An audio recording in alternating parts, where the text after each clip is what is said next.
everyone. Thank you for watching Millbrae Magazine. Education is an integral part of every community, and it's Millbrae School District's goal to provide strong administrative leadership and ensure their students get the most out of their education. We have here today Vahn Phayprasert. Mr. Phayprasert has served the Millbrae School District for 7 years and has recently been selected to serve as the district superintendent. Thank you so much for being here today. Thank you for having me. So 7 years, that's a while. Absolutely, absolutely. Can you tell us a little bit about your background in education? What led you to pursue education as a full-time career? Absolutely. Once again, thank you for this opportunity. It has been 7 years. I can't believe it, but it has been 7 years. I actually started off as an elementary school teacher, taught 3rd and 4th grade, taught in a model in San Diego Unified School District called the looping model. And so you would be with your 3rd graders, and then you would loop to be their 4th grade teacher, and it would loop all over again so that you have a connection with a group of students. Since then, I moved to the Bay Area about 9 years ago. I taught at Bayside STEM Academy, which is in San Mateo Foster School District. And when the position of Dean of Students opened up at Taylor Middle School, I said, hey, why not? So I took the opportunity, served as the Dean of Students there, primarily responsible for student activities, promotion activities, as well as working with teachers. During the economic downfall, the Dean of Students position was actually cut, and an opportunity came up again. There was a principal who retired at Spring Valley Elementary, where I then was appointed as the principal at Spring Valley School. I served as the principal there for 3 years, and then I transitioned to the district office as the assistant sup, which was 2 years ago. Since then, I've grown to love the Millbrae School District and the community. You know, when I see folks at the Safeway, it's strange for them to see me there, but you know, it's one beautiful community, and I'm glad I'm a part of it. And you know, just this past July 17th actually was when the board made a decision to move me forward as a superintendent. So that's my story. So you started off in the classroom and then moved up to an administrative position. Correct. How has your administrative experience prepared you to lead the school district?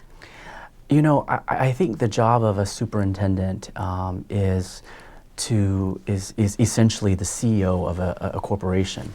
And I think it's important to have lived some of the roles that I actually supervise and evaluate folks on, from being a classroom teacher to a site level principal, and then even at the district office. Just those experiences have led me to make some of the decisions that superintendents make and to work closely with our board of trustees. I was very lucky. Our previous superintendent, Superintendent Luna, she did not segregate job duties in terms of myself as an assistant sup to the superintendent's role. She allowed me to serve with the board of trustees in terms of being part of the closed session board meetings, being part of the open session, the regular sessions. And so exposure in regards to that capacity really opened my eyes to what the role of a superintendent is.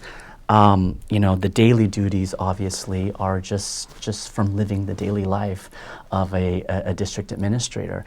One would assume that it's an office job, and it's not. It's not. You know, we are out in the fields, we're in classrooms, and we're walking facilities to ensure that our students are safe. You know, we check the boilers, we check the electrical systems, we check the food, and we check the cooking utensils, if you will. And so, you know, I'm well prepared in that I've walked the roles of many of the folks that I work alongside with now. And I've had the privilege of working under one amazing superintendent who is now leading the school district in West Sac. So I'm ready. So after all these walkthroughs, and obviously you've been with the school district for a very long time, what would you say sets Millbrae apart from other school districts? What sort of challenges and strengths have you seen within the district? I think that Millbrae is it's a special community. We neighbor Burlingame and we neighbor Hillsborough, school districts that have million and billion-dollar foundations, which we are striving for. We have a Millbrae Education Foundation that is in the baby roots. They're just growing, and they, in terms of revenue, we're just beginning. They are a huge part in our supplemental programs. They fund our counseling program. They fund our technology programs. And so some of our challenges would be, if we're comparing ourselves to other school districts that are surrounding us, we have to work on some local revenue. The state and the federal government are always going to have a formula for us, and we may not be able to match what our neighboring districts are doing, but we certainly can take control in terms of looking at our local revenues. I have to give thanks and a shout out to our PTAs who just, tirelessly give their effort and works with the community and bringing community engagement as well as raising funding. Our MEF, who's led by Christine Taylor this year as the president, she works tirelessly, and she and I are going to have a stronger partnership. In regards to having that control, we can control what our local revenues are. We cannot control the state or federal dollars. As I stated, it's already a formula base, and so those are some of our struggles. Those are some of the concerns that we certainly are working towards, and I'm hopeful. When we share the message of what our goals are, our parent community will certainly be part of that and help us to come to the level where other school districts may be. Right. So as far as, core curriculum is obviously a very essential part of what you do. But let's talk a little bit about extracurricular and supplementary education. What ways do you plan on maintaining and improving those programs, and do you foresee any challenges as far as balancing a budget goes in maintaining these programs? Absolutely. Our philosophy, our Board of Trustees' philosophy is not to educate the child just in the areas of math, reading, and writing, but we're looking at the whole child. And as you alluded to, the supplemental activities encompasses all of that. In regards to the new era of California state standards, which, as you know, is the Common Core state standards, a lot of those particular standards encompass all the project-based learning, and some of the enrichment activities are now embedded in the in the core curriculum. And so, prime example is, when a science teacher is teaching physics, they're incorporating project-based learning, which entails the technology-based pieces. Students are problem solving and they're working in cooperative groups. And so our job as a district is to utilize the resources that we currently have, and that's to include the time that we have with our students. We have a very short time. As you know, the students have to go to lunch, and they have to take breaks. And when you talk about the instructional time, it's very limited. And so our team, our administrative team, is working on a more comprehensive program where some of those supplemental activities are embedded during the school day. We are partnering with the Mid-Peninsula Boys and Girls Club, where they are using some of our facilities, specifically at Taylor, where there's a transition from Taylor Middle School straight to the Boys and Girls Club that's housed on the Taylor facilities. Certainly they're partnering with what does that look like in terms of homework, what does it look like in terms of our supplemental grants from our wellness program to our Safe Routes program. And so we're trying to make that more inclusive as opposed to make supplementary and additional things for our students in isolation. I think that our goal is to integrate all that in the instructional day, and certainly our PTAs work extremely hard in bringing extracurricular activities to the site level. It looks different at every campus, but my goal is to ensure that there's equity. Some campuses may be able to bring in outside contractors. There's language programs, there's technology programs, there's drama programs at different elementary sites. Certainly our goal is to spread the wealth and make sure that all of our students in Millbrae have that opportunity. Yeah. So as far as spreading the wealth, that sounds like a long-term goal. Absolutely. For sure. What are some of your immediate goals for this coming school year? A lot of the action items that we carry out as a school district is dictated by our LCAP, which is our Local Control Accountability Plan. And our local control accountability plan entails 5 large goals, from Common Core implementation, technology integration, to looking at our facilities. Those plans have been set. It's been, we worked with our staff, we worked with our community last year in regards to what that looks like in terms of desired outcomes. And we have specific action items that follow each particular goal. I would like to invite the community out on September 2nd, which is a Wednesday evening, to not only meet me as a superintendent, but I'm going to take this opportunity to hold an LCAP fair where all of our goals are going to be quickly spoken about, and it's going to be in a style where there are tables and booths that outline some of these particular goals, where our parents can ask questions. What does it look like? What does goal 1 really look like when you talk about Common Core implementation? What does goal 4 look like when you talk about maintaining and attaining teacher and staff? So we're going to talk about, it's going to be like a large LCAP carnival, if you will, where the community can come out and take a look at our new food services program, to some of the other goals that we have outlined in our LCAP. So that's pretty exciting. Right. So you said a lot about getting the community involved, and you also mentioned that it's extremely important to have that good relationship with the PTA, and for the parents to be aware of what's going on, what's going to be happening this year, and as far as the long term. What are some things specifically you'd like parents to know about for this coming year and beyond? Once again, I stated that we have a very involved parent community.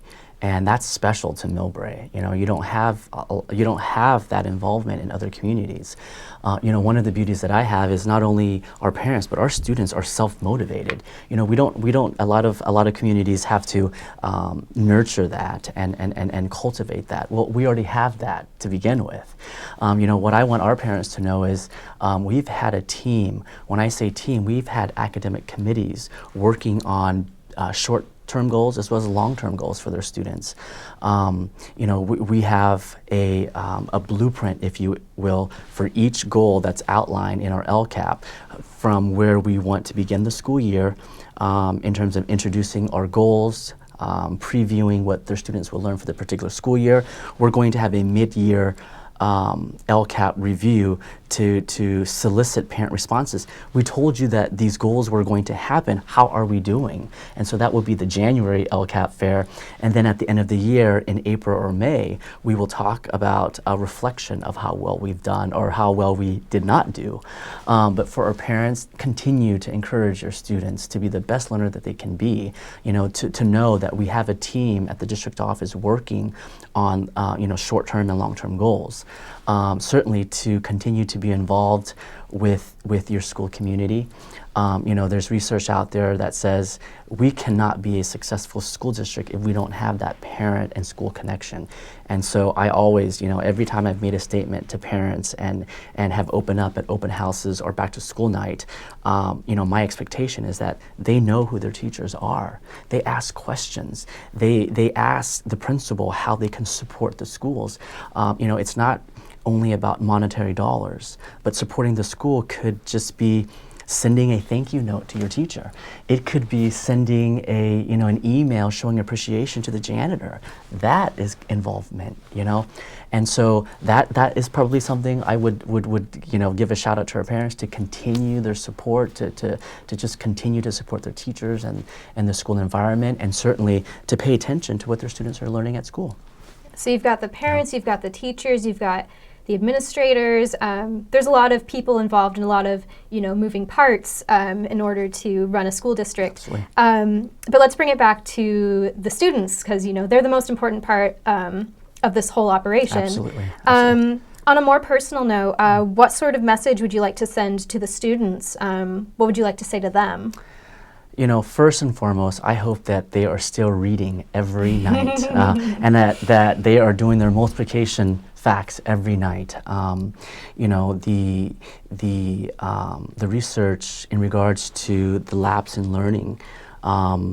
You know, there's a difference between students who continue to read throughout the summer and students that don't.